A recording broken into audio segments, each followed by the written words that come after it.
Caere, Phloganos. Caere. Caere, Philocrétos. Caere, jeune Massaliote. En ce soir du 18 août, nous commémorons la célèbre victoire des Thermopyles, cette première bataille qui eut lieu face aux forces de Xerxès, alors même que les Grecs affrontaient sur mer, rappelez-vous, les Phéniciens durant la bataille du cap de l'Artémision.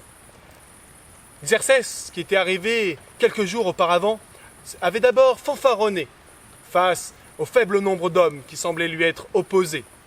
Il avait même ri en apprenant que ces guerriers spartiates faisaient leur gymnastique quotidienne alors que son armée était proche et qu'il se faisait beau, s'enduisaient d'huile d'olive et tressaient leurs beaux cheveux.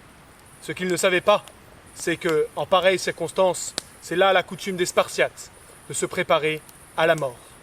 Dans un premier temps, il y eut bien des hésitations quand ils aperçurent la vaste armée que le grand roi avait rassemblée pour annexer les terres des Grecs.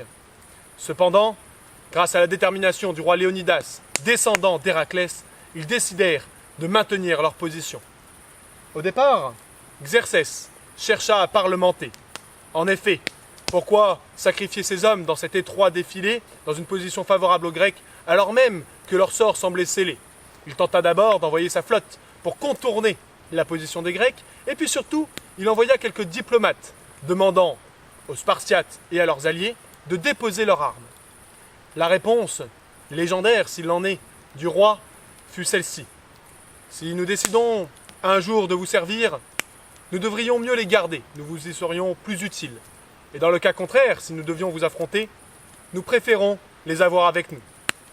Mais d'autres auteurs affirment qu'il employa un laconisme, comme on dit aujourd'hui.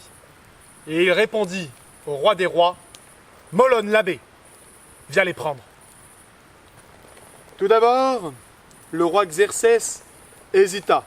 Face à l'insolente opiniâtreté de quelques hoplites, il voulait donner l'assaut immédiatement. Cependant, un renégat grec, un roi de Sparte en exil, Démarate, lui conseilla d'attendre, car en effet, il lui dit que face à lui étaient assemblés les plus vaillants guerriers du monde connu.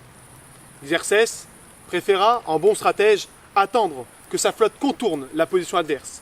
Mais face aux échecs répétés de cette dernière, il décida, en ce matin du 18 août, de lancer l'assaut.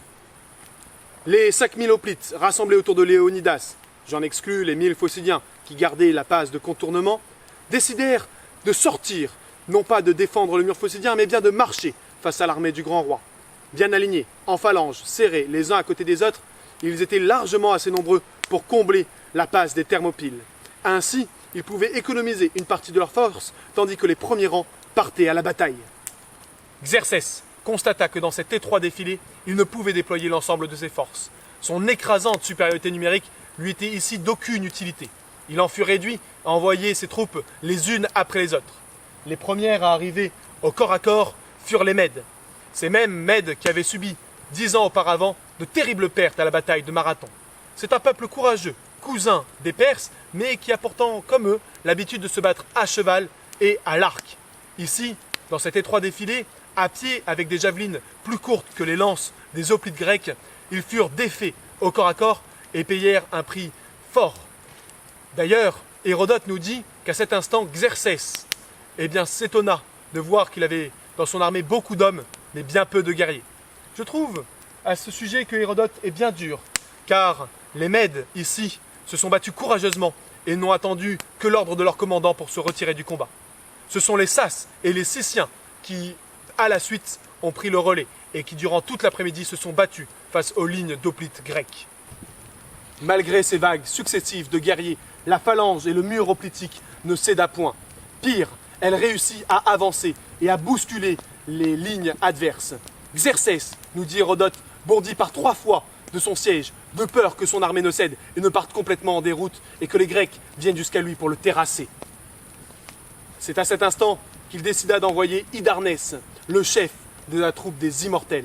Ces 10 000 combattants d'élite professionnels, issus de l'élite de l'armée perse, devaient renverser la bataille. Il n'en fut rien. Là encore, la supériorité hoplitique permit à Léonidas de repousser cette troupe d'élite. En cette fin de journée, en plein cœur de la mêlée, les Spartiates montrèrent là tout leur savoir-faire dans l'art de la guerre. Ils se permirent même d'effectuer un dangereux repli. Ce repli était destiné à aspirer les forces adverses, pensant que leur mur cédait enfin. Mais il n'en était rien. C'est ce que l'on appelle la conversion lacédémonienne. En un instant et comme un seul homme, les Spartiates se retournèrent, réordonnèrent leurs phalanges et impactèrent les rangs dispersés de leurs poursuivants. Ce fut un massacre parmi les immortels. Un jour peut-être, je vous montrerai comment on effectue cette manœuvre. Xerxès dut bien admettre sa défaite. À la tombée de la nuit, il dut faire replier ses troupes d'élite, et ce, devant les yeux ébahis de l'ensemble de son armée. Tous les peuples, assemblés de son immense empire, avaient vu les Perses vaincus par une poignée de Grecs. Ainsi se passa la première journée de la bataille des Thermopyles. Demain, nous verrons ce que les dieux leur réservèrent pour le second jour.